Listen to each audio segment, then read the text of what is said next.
അപ്പോൾ എറണാകുളം യാക്കോബായ സഭയുടെ കീഴിലുള്ള സെന്റ് ജോർജ് യാക്കോബായ കത്തീഡ്രൽ തിരുപ്പിറവി ശുശ്രൂഷകൾ ഇപ്പോൾ നടക്കുകയാണ്. അവിടെ നിന്ന് ലേബി ചേരുന്നുണ്ട് അല്ലേ?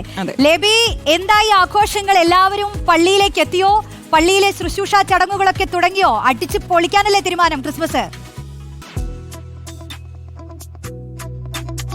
ആഘോഷം എല്ലായിടത്തും പുരോഗമിക്കുകയാണ്. പ്രാർത്ഥനാ ചടങ്ങുകളുടെ കാര്യമാണെങ്കിൽ യാക്കോബായ പള്ളികളിലേക്ക് പ്രാർത്ഥനാ ചടങ്ങ്, പ്രത്യേകിച്ച് ക്രിസ്മസ് ശുശ്രൂഷകളെല്ലാം വൈകിട്ട് തന്നെയാണ്. വൈകിട്ട് 6:00 തന്നെ ഇതുമായി ബന്ധപ്പെട്ട ശുശ്രൂഷകൾ ആരംഭിച്ചു. 6 മണിക്ക് സന്ധ്യാപ്രാർത്ഥനയോടുകൂടിയായിരുന്നു തുടക്കം.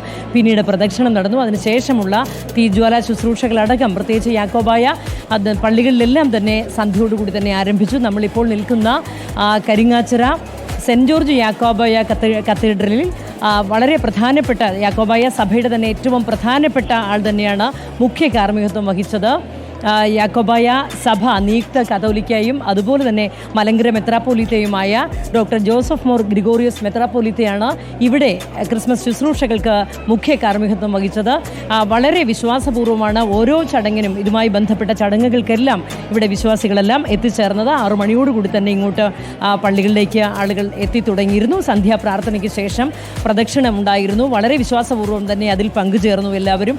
അതിനുശേഷം തീജ്വാല ശുശ്രൂഷ, അതും വളരെ പ്രധാനപ്പെട്ട ഒരു ചടങ്ങ് തന്നെയായിരുന്നു. അതിലും വളരെ വിശ്വാസപൂർവ്വം തന്നെ എല്ലാവരും പങ്കുചേർന്നു. അതിനുശേഷമായിരുന്നു കുർബാന. ഇപ്പോൾ ഇവിടുത്തെ കുർബാന സമാപിച്ചിരിക്കുന്നു. യാക്കോബായ ദേവാലയങ്ങളിലെല്ലാം തന്നെ സന്ധ്യയോടുകൂടി തന്നെ ആരംഭിക്കുന്ന കുർബാന ഏതാണ്ട് 10 മണിയോടുകൂടി തന്നെ സമാപിക്കുകയാണ്. ഈ അടുത്തിടെ പതിവ് നേരത്തെ അത് പുലർച്ചെയായിരുന്നു നടത്തിയിരുന്നത്. ഓർത്തഡോക്സ് ദേവാലയങ്ങളിലാകട്ടെ നാളെ പുലർച്ചെയാണ് ഈ ചടങ്ങുകളൊക്കെ നടക്കുക. ഏതായാലും വളരെ വിശ്വാസപൂർവ്വം യാക്കോബായ സഭയുടെ മറ്റ് പള്ളികളിലുമെല്ലാം കുർബാന ഈ സമയത്ത് സമാപിച്ചിരിക്കുന്നു.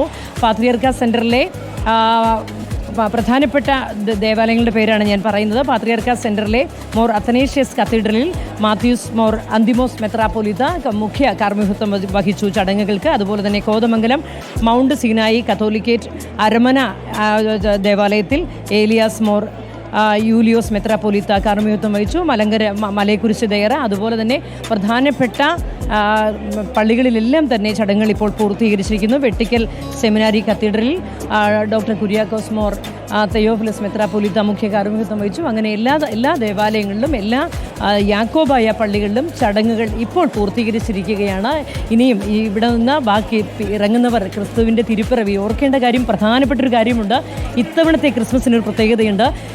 യേശുദേവൻ പിറന്നിട്ട് 2025 വർഷമാകുന്നു എന്നൊരു പ്രത്യേകത. അതായത് ജൂബിലി ക്രിസ്മസ് എന്ന് വിശേഷിപ്പിക്കാവുന്ന ക്രിസ്മസാണ് ലോകം മുഴുവൻ ക്രൈസ്തവ വിശ്വാസികൾ ആഘോഷിച്ചു കൊണ്ടിരിക്കുന്നത്. അതിൻ്റെ ആഘോഷ രാവാണ് ഇതെന്ന് പറയാം. അതുപോലെ തന്നെ പ്രാർത്ഥന നിർഭരമായ രാവ് കൂടിയാണ്.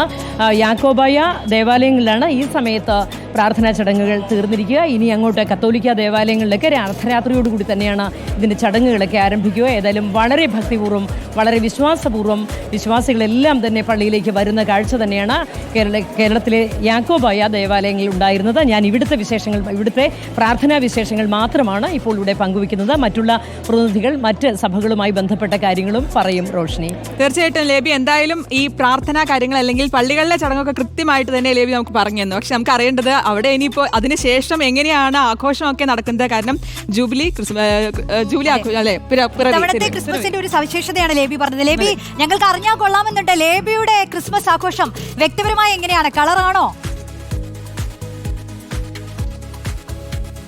ഞാൻ വളരെ സന്തോഷപൂർവ്വം ക്രിസ്മസ് ആഘോഷിക്കുന്ന ആളാണ് റോഷ്നി.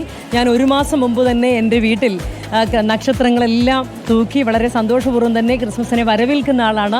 നമ്മുടെ പ്രത്യേകിച്ച് എറണാകുളത്തിൻ്റെ പ്രത്യേകതയും അതുതന്നെയാവും. നിങ്ങളൊക്കെ കുറേ കാലമായി ഇവിടെ വന്ന് താമസിക്കുന്നവരാണല്ലോ. എറണാകുളത്തെ ആഘോഷങ്ങളൊക്കെ ജാതിമത ഭേദമന്യേ നടത്തുന്ന ആഘോഷങ്ങളാണ്. ഇവിടെ ഓണം വന്നാലും വിഷു വന്നാലും അതുപോലെ ദീപാവലിയും ക്രിസ്മസും റംസാനും എല്ലാം ഒരുപോലെ ആഘോഷിക്കുന്ന ഒരു നാടാണ് എറണാകുളം. ആ ഒരു മതമൈത്രിയുടെ സന്ദേശം പകർന്നുകൊണ്ട് തന്നെയാണ് എറണാകുളത്തെ ക്രിസ്മസ് ആഘോഷം പുരോഗമിക്കുന്നത്. നമ്മൾക്ക് എറണാകുളത്തെ വീടുകളിൽ ചെന്നിട്ടുണ്ടെങ്കിൽ അത് ഹൈന്ദവ ഭവനങ്ങളാണോ ക്രൈസ്തവ ഭവനങ്ങളാണോ ഇസ്ലാം ഭവനങ്ങളാണോ ഒന്നും വേർതിരിച്ചറിയാൻ സാധിക്കില്ല. വളരെ ഒരുമയോടുകൂടി ക്രിസ്മസ് ആഘോഷിക്കുന്ന ഒരു കാഴ്ചയാണ്.